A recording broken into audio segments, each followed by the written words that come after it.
Thank you, everybody. I was told that I should always include an agenda slide so people know what they're in for and also whether or not they should get the hell out. So while you guys take a look, there will be some code in this. So if you're into code, this will be a lot of fun.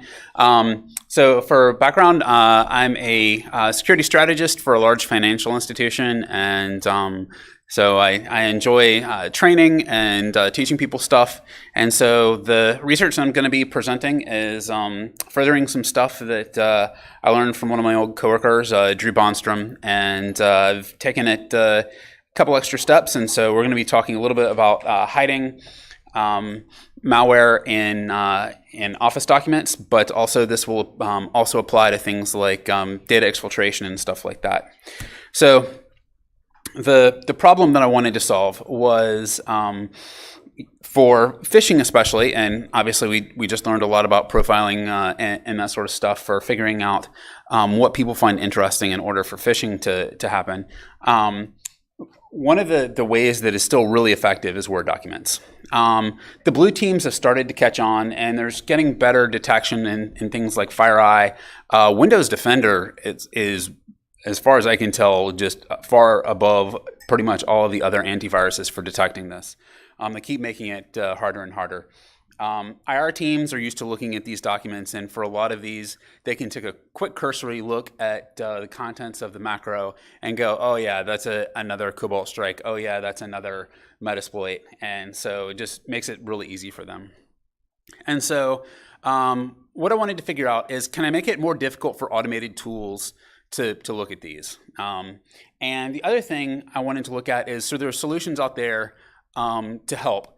And so I went through and I started looking at some of these, and I'll have a resource for some of these at the end.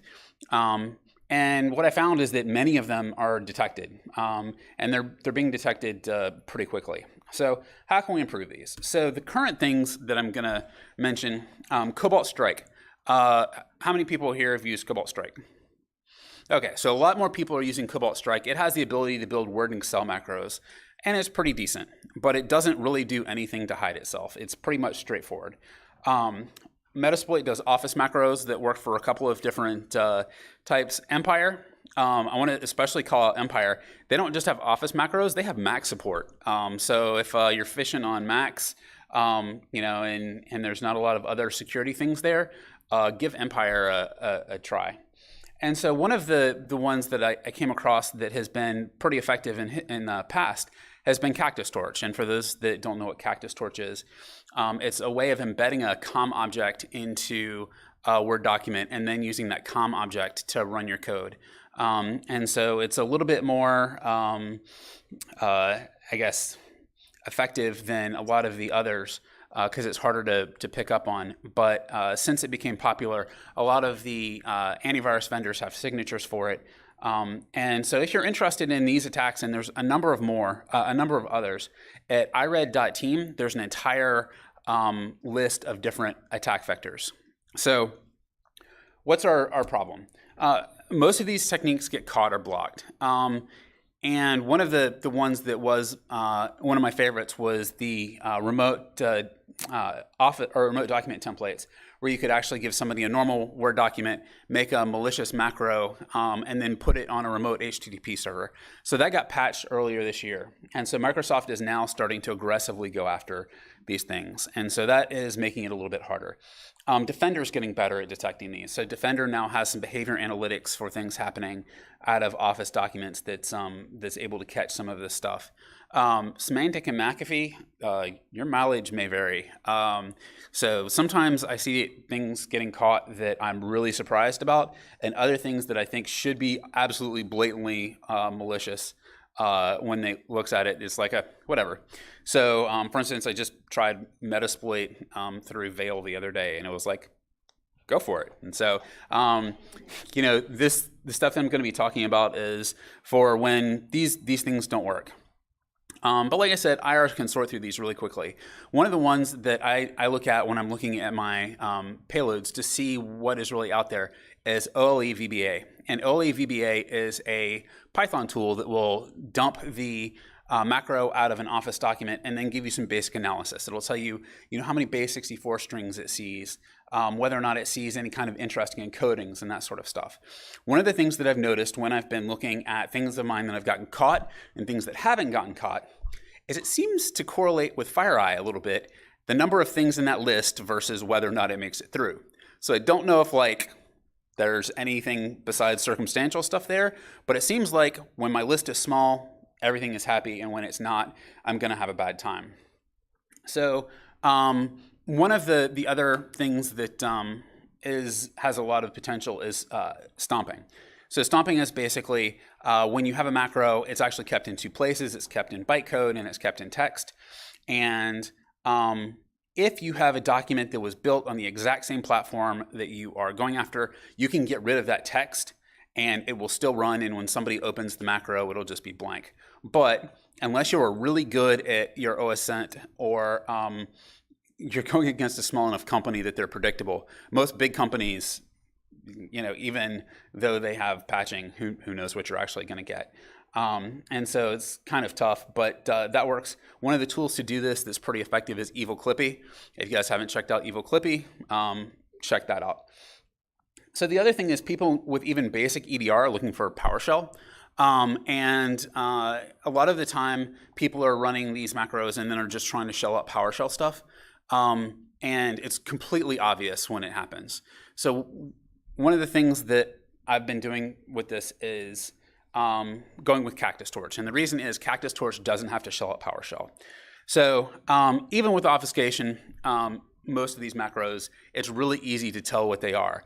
Part of it is because even with obfuscation, it looks like just pages and pages of goggly goop because your payload has to be big enough to be in there. And it's like, why is all this base 64 trash in the middle of this thing? So with Cactus Torch, like I said, it actually uses a COM object. The stock macro is detected by some stuff, but we have opposable digits, so we got tools. And so this was my starting point, right? So let's take a quick look at how to actually do this with Cobalt Strike and Cactus Torch to start off with. So the first thing we do is by grabbing the Cactus Torch Git repo, it's got a couple of things in it. One is it has a CNA file for Cobalt Strike. And when we load this in, you basically just click load, and then you go to your file, and you load in the CNA file. When you load in the CNA file, you'll get a new option under attack. Once you see it loaded there, if you go up under attacks, you can say host Cactus Torch payload. And so some of this stuff here, URI path doesn't really matter for this because we're going to use a stageless payload.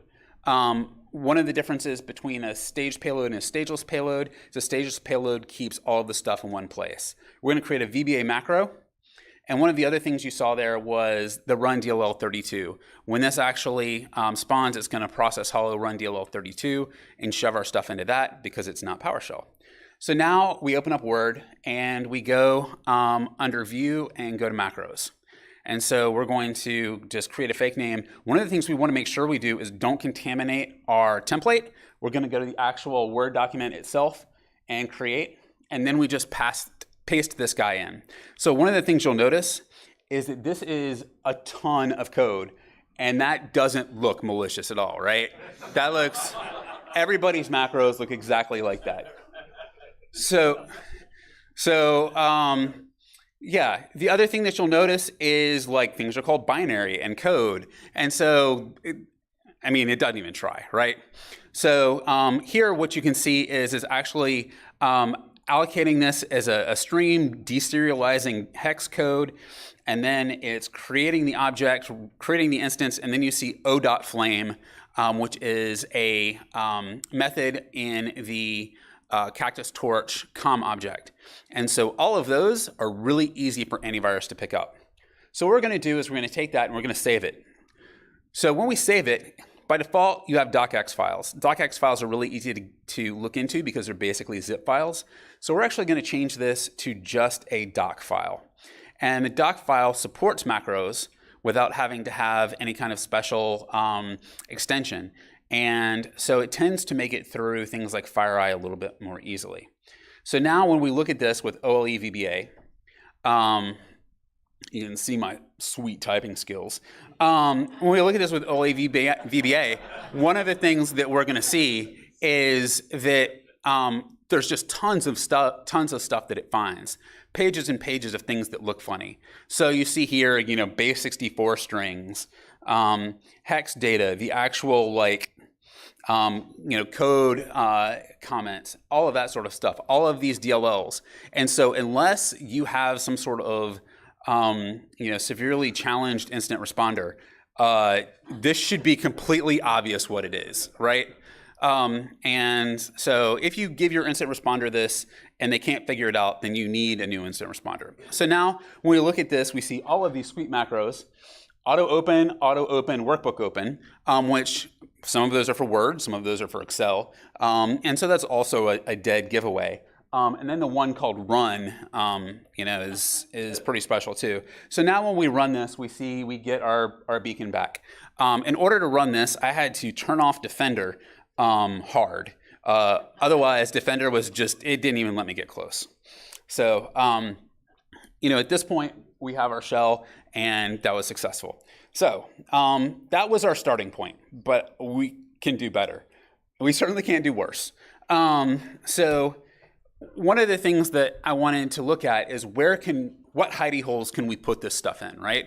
So some of the things that came up, metadata. Metadata is a nice place to store stuff. Unfortunately, you can look at it through the GUI. You can look at the document properties, you can see all that. So again, incident responders, if they're half decent, they're going to right click and look to see what is there, or just dump it with a tool and it's going to be obvious. Image alt tags. This is one that I don't think people have looked at a lot, and it's kind of neat. The problem is you have to dump a bunch of images in there because the alt tags have a maximum of 255 characters. So if you have a couple K payload, that's a lot of images. Anyway, so the other thing is you can always hide the images to limit visibility. So maybe that doesn't matter as much, but you end up with just this huge document file. And so the other thing is document text. And so that is okay. You can make it really small, make it white, and maybe people won't see it. But as soon as you actually dump the document with any tools, it's completely obvious. So one of the things that I wanted to look at was how do we hide this stuff so that it's a little bit easier. So my favorite right now is document variables. For people that may not be familiar with document variables are different than metadata variables. Document variables are there for programmers who want to be able to store some information inside the document. The only place that you can see them is through the macro interface or if you pull up the raw XML. You can't see it via the GUI at all. When you save to non-word formats, it just strips these out. So if somebody were to dump this with a tool, convert it to a text file, something like that, it just disappears. So nobody will be able to tell what's there. And so, like I said, XML and macro is really the only way to see it. For Word 97, there isn't a way to see it that I can find programmatically. In order to actually see it, you have to convert it to a docx file and dump it out if you want to actually look at the pieces there without using macros. So let's take a look about what this looks like in Cobalt Strike. So the tool that I created for this right now is being called Better Torch. I'm going to release it later this weekend. It still needs a little bit of love, but basically in our case we're going to load the Better Torch module, and I've made some changes and I'll talk about those as we go along. So here we see the host Better Torch payload. One of the things you'll notice down at the bottom is your options. You have Word and Excel. It has a little fewer options up front. So you have the Word or Excel there. You need a little bit different strategy for each. We're going to go after the Excel in a minute. And so basically you do the same thing. You've got clipboard. So now we take that, we go back into our Word document, and we're going to go back into our macros, and we're going to create our macro again. And so this has it situated a little bit differently so that we can optimize how small it is. So we just create our placeholder again, copy all of our stuff, and paste it. So you'll notice that there's still all of this there, right? But we only need it for a minute as we put the things in the document variables. So here, one of the things that we're going to do is, because I am lazy, I'm I am going to be using some of the scripting, Microsoft scripting interface. So we're going to add in the scripting interface so that I can use dictionaries instead of having to use one of VBA's data structures, because it turns out that that is a horrible language. And so anyway, now when we look at this, we see two things. We see delete me setup, which will run. And once it's run, we can delete all of that code. So now we can just go in and delete me setup. And then when we go in, we can edit this guy. And instead of including all three, we can pick just the one that we want. And so for this one, we are going to delete that and do the auto open. The workbook open and the other auto open are for Excel. And so that is the only one for Word. So we do this. And so now if you look, you're limited to a whole lot less code. You can look over at the scroll bar on the right and see. So now we're using these active document variables. And all the things are randomized. We still have some of the create objects and that sort of stuff. And we still have the o.flame. So if we were to change our com object, then we can change the name of that o.flame. And we're going to talk about that in a minute to hide that. But unfortunately, unless you change the com object, that has to persist. So now all that we have is auto open. So let's take a look at this. Let's save this guy out. When we run him, we should see our connection back. So yay, that's good. And so now when we save this guy, we'll save it as a doc file again instead of a docx. We'll see what the OLE VBA shows up. And so you can save this as a doc file, or a docm file, but you can't save it as a docx file. Docx files won't actually run the macro. So now when we do this, we see we're down to two things. We see the autoexec, auto-open, and suspicious create object. Now, for people who may have looked at a lot of macros, there are a lot of reasons to include create object. A lot of things that, for instance, pull data off the web or do anything that requires a .NET library will have create object. And so FireEye, for instance, won't fire on that. It's not suspicious enough. And auto open on itself isn't suspicious enough. So this will make it through FireEye, and it will make it through most of the antiviruses and most of the ingress things. The way that you launch the com object, depending on the settings for your Defender, it may or may not be seen. By default, I was able to get this running and it not be seen.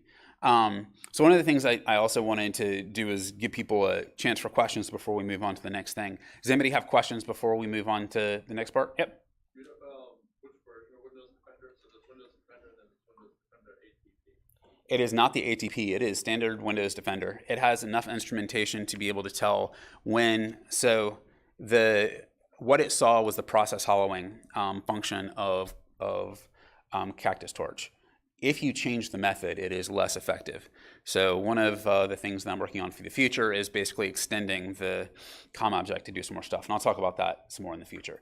But just standard Windows Defender will pick it up. Yep.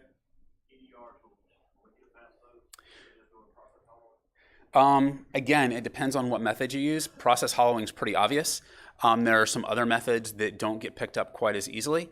And also EDR tools tend to pay attention in the first couple seconds and look at things that are happening in response.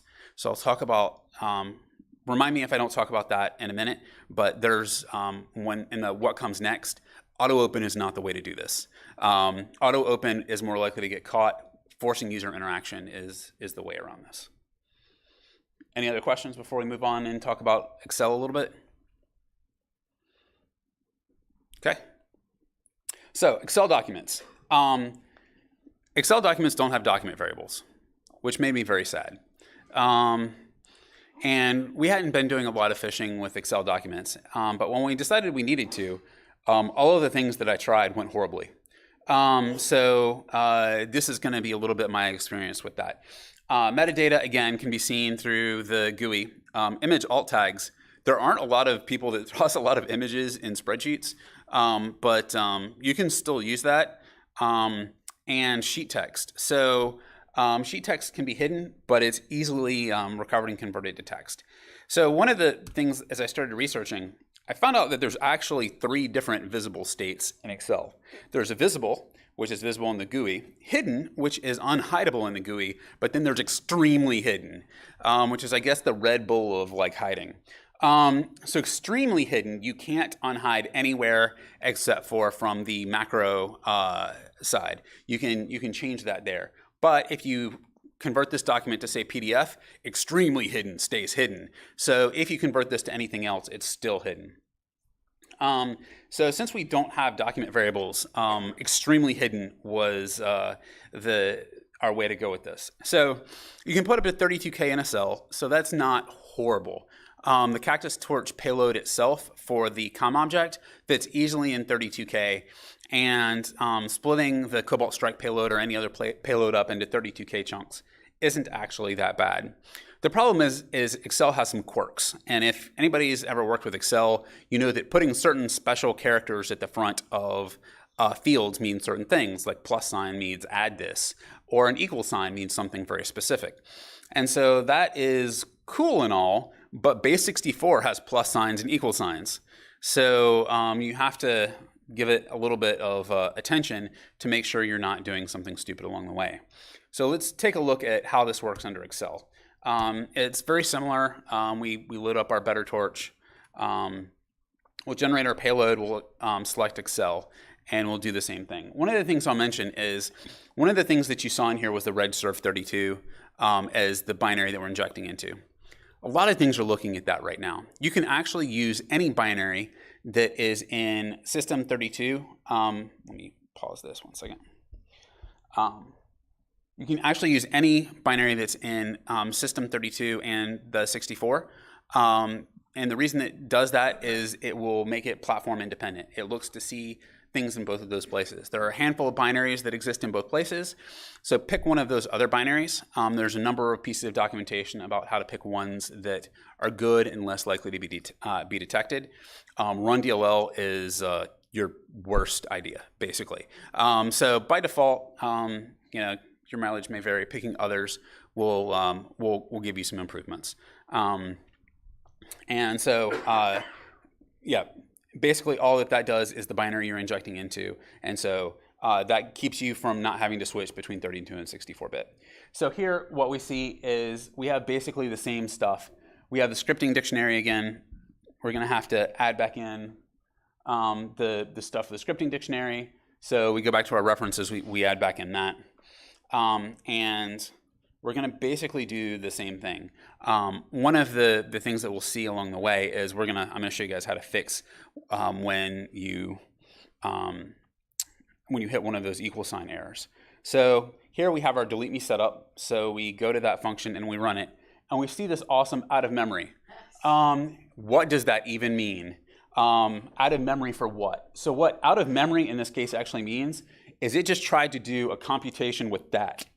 And obviously with all of those division and plus signs and everything else, it was just like, you know what, screw it, I'm going home. So now we have to go back to the top of this, and we see that it starts with a plus sign. So our elite selves, we delete the plus sign from there and move it to the next line, and like magic it works. So now we do that. Now the problem is because our sheet 2, cleverly called BOXQ3, already exists and is very hidden, in order to delete it, we have to make it visible again. And so once we've made it visible again, after we stop the debugger, because you also can't do it while the debugger is running. So after we do that, we set it back to visible, and then we can come and delete it. You can see kind of what this actually looks like if you were to actually see that here. So now we come back, we go back to our delete me setup, and we can run this guy again. And now we see our sheet 3. When we look at our sheet 3, it's very hidden. And so now we can delete our delete me setup and move on with our lives. So we also need to do our renaming. And so here we can choose auto open or workbook open. And so they basically do the same thing, but are called at different points. So depending on how this is rendered, auto open or workbook open will be more effective. And there's entire like Microsoft articles that are not that interesting to me on the difference. And so I didn't pay a lot of attention to just know that it's different, and the way that I wanted to do it was auto open. So now we can delete our delete me setup. We just have our auto open. And again, we can save this as a Word 97 macro. So when we look at our Cobalt Strike, it's not there. When we run it, it goes, yay shells. Okay, so we now have our shell back.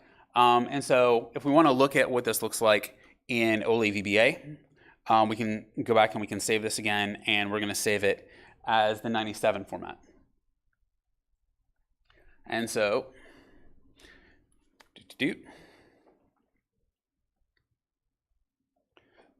again, you see basically the same thing.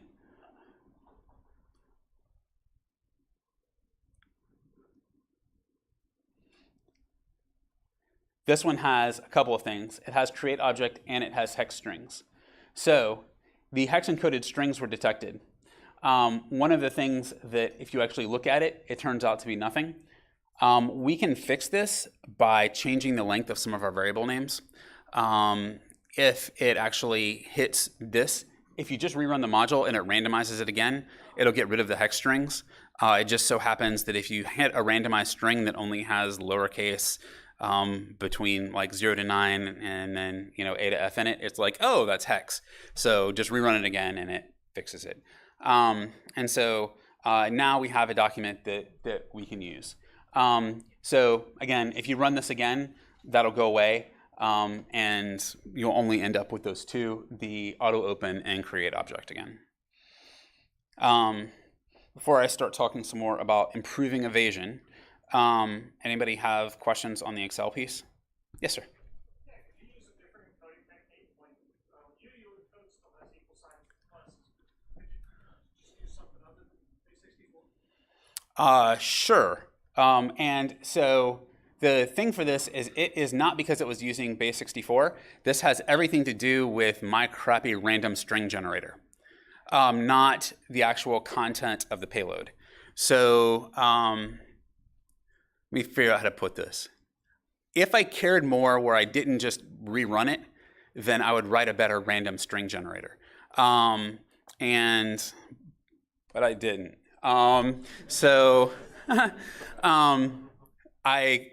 When I make this public, I welcome all of the pull requests.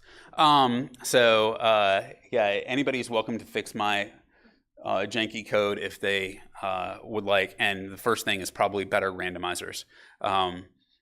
Right now, it's basically just looping through all of the characters that are valid for base64. Well, all the characters that are valid for VBA. This is another interesting little caveat. Not all characters are valid for VBA, so you can't start variable names with numbers. I haven't accounted for that either. So if you get a thing that has a number up front, just rerun it, and it'll be better next time.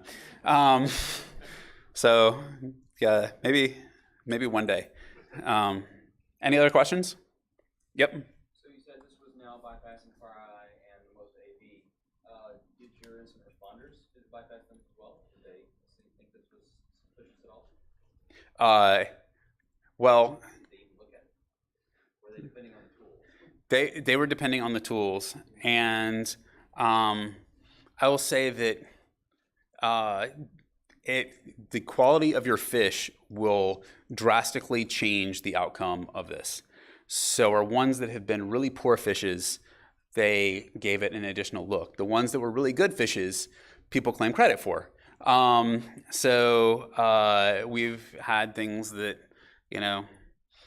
didn't get responded to because they were really good-looking fishes, and so all that sort of stuff is kind of interesting. And the ones that were really bad-looking, they were like, "This looks exactly like a fish. Even if this document isn't malicious, just be gone." Any other questions? Okay, so improving evasion. So some of you guys asked about some other things that we can do here, so I'm going to talk about some of these. One is add encryption. So for adding the encryption, One of the places that I'm looking at doing this is actually in the COM object. So we can use AES encryption and then base the key off of environmental variables. Most people that have FireEye deployed don't have their corporate image sitting inside FireEye. So if something will only run in the corporate image, it means it can't ever decrypt in FireEye. And most people don't do their instant response on a imaged machine for their environment.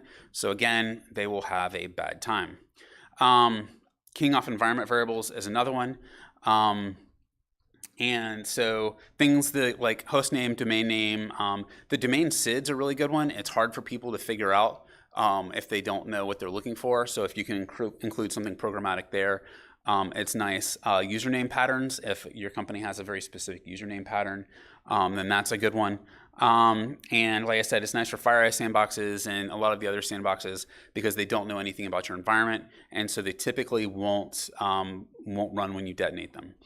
Customizing Cactus Torch is the way that I have been going. I've been slowly adding to my Cactus Torch COM object to include encryption, include randomizers, things to split stuff up more easily, so that I can do a lot of the stuff that I'm currently doing in Cobalt Strike inside my actual Word document macro, so that I can use Payload from anywhere. I don't have to just use Cobalt Strike. There's a couple other C2 frameworks that are coming out that show some promise, and so want to be able to do as much of that in the actual COM object as I can. And for anybody who hasn't written COM objects, they aren't like normal C# code. They're like C# code that hates you. So like if you're like, I would like to use this data structure, that will be the data structure that COM does not support. I had to call in a friend to make some of this work because I was like, this doesn't make any sense. And he was like, yeah, COM objects don't make sense. You just have to roll with it. And so I felt a little bit better about that. But yeah, so let's take a look at how to rebuild the COM object so that you can do it yourself. If you want to add anything in, you have to use Visual Studio for this. So basically you just load it up. We're going to start off with .NET to JScript. .NET to JScript is how the COM object is actually encoded and put into the Cactus Torch file. And so we're going to start off by building this. We'll just build it, and then we'll copy the release version of .NET to JScript into the directory that has our COM object in it. So we're going to copy that guy here.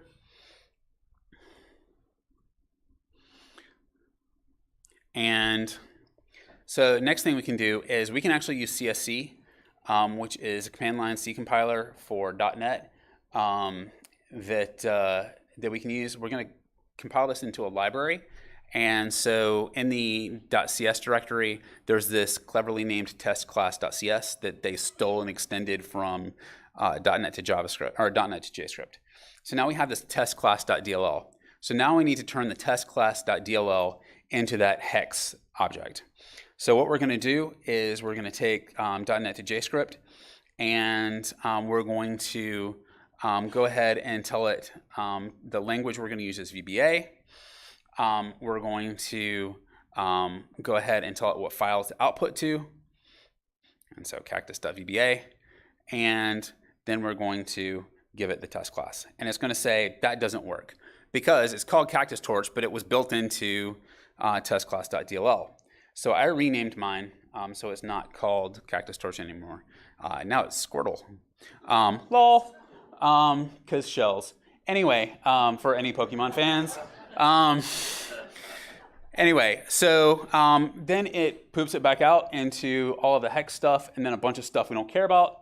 So what we would do from here is we would steal that hex code and we would copy it into our CNA file in order to be able to just use all of this.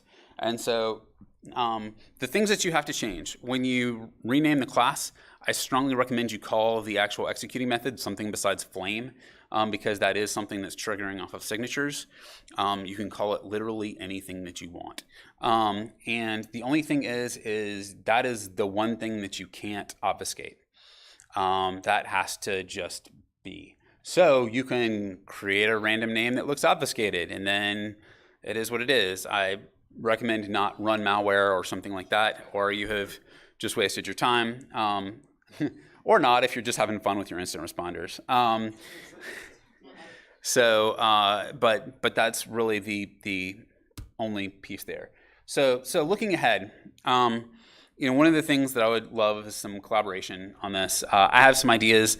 I'm probably not going to make the C# stuff that I'm working on public right away because people are stupid and submit it to VirusTotal, and then I'm sad. And so if this is something where somebody would like to collaborate, I'll have my contact information at the end and people can chat with me. So some of the things that I'm adding are different methods to actually execute code, some different ways to hide it, some built-in things to pull for some of the environment variables and stuff like that to make it a little bit easier to hide it. One of the other things that I wanted to do was some unmanaged PowerShell. The COM object, you can actually load PowerShell into itself, and then you're just loading unmanaged PowerShell from within the Word document and doing that. And EDRs may see you loading unmanaged PowerShell, but there's actually PowerShell extensions for Word, and so they may not be paying a whole lot of attention to that because you can actually do some PowerShell in Word anyway. And so encryption's good, I hear. So, the last one is additional hidey holes. Obviously, everybody knows about document variables now. So looking at some additional places to hide it, some of the things that been looking at is actually what we can do with the document structure itself so that we can pull things back out of the document itself that may not be visible and some things like that.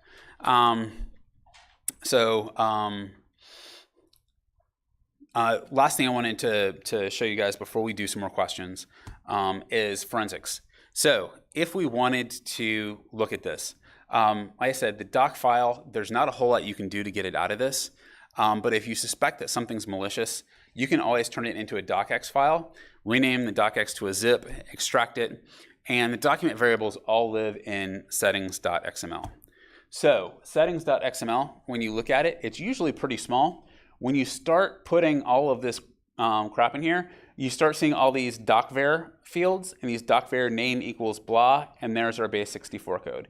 So if we wanted to do some more trolling, obviously we can encrypt that and then they can't do anything with it. But this is the way that if somebody wanted to put this back together manually without running this through a debugger or something else, they can extract all of these out of here with their awesome Perl skills or whatever people use these days. And then go through and match it up with what's in the actual code. Other than that, EDR and that sort of stuff is another way to do it. One of the ways, going back to your EDR question, one of the things for EDR, I suggest putting form fields in and of some kind. Sign up for our newsletter, just type in your email and hit here. Register for a free puppy, whatever. If people are mashing buttons, which is especially common in Excel, then EDR is like, oh, you meant to do that. And so it's much less likely to fire for those sort of things. So that is one of the things that I found. Also, if you have to do mouse clicks, it's another way to avoid detection on detonation of malware in something like FireEye or a sandbox, that sort of stuff. So I recommend not using auto open. It's also another line that doesn't show up, but instead bind a function to something inside the actual doc itself, and you'll be better off. With that, I'm going to go ahead and throw some thanks out. Drew Bonstrom is who originally showed me the document variables, and a lot of the stuff was based off of, and smart guy, and so wanted to give him thanks. Walmart Labs. So Walmart Labs has some really cool stuff that they've talked about, including one of them is called, I think it's called VBA seismograph, which is a way to tell if people are using a lot of the techniques from Evil Clippy within a document. So if you're an incident responder and you haven't looked at their stuff, go take a look. It's some really great material to kind of sort through some of this. Also for Evil Clippy, go check out the techniques there, and also the redteam.me site, which has lots of these little things that you can do. Like I said, some of them will work, some of them won't, but knowing what your options are is always a good place to be. So if you want to work on this stuff, feel free to reach out and contact me. Hopefully folks have some more questions. So give us a minute for questions. Anybody got anything? Yes, sir. So moving to encryption, a lot of people are doing that to avoid, simulation, et cetera. But then you're subject to entropy calculations, and a lot of people are treating things with high entropy or incompressibility as suspicious because normal stuff isn't. So are you afraid of that, or what's your response? So the question was, aren't you afraid of it being identified because of entropy when you're using encryption? And so the big thing is most of the tools that are looking at this can't actually pull this data out. So really it's just to mess with the responders, and the automated tools will never see it anyway. I think that for some things that is definitely a possibility, but I think that for this specific technique, I'm not worrying too much about it. Other questions?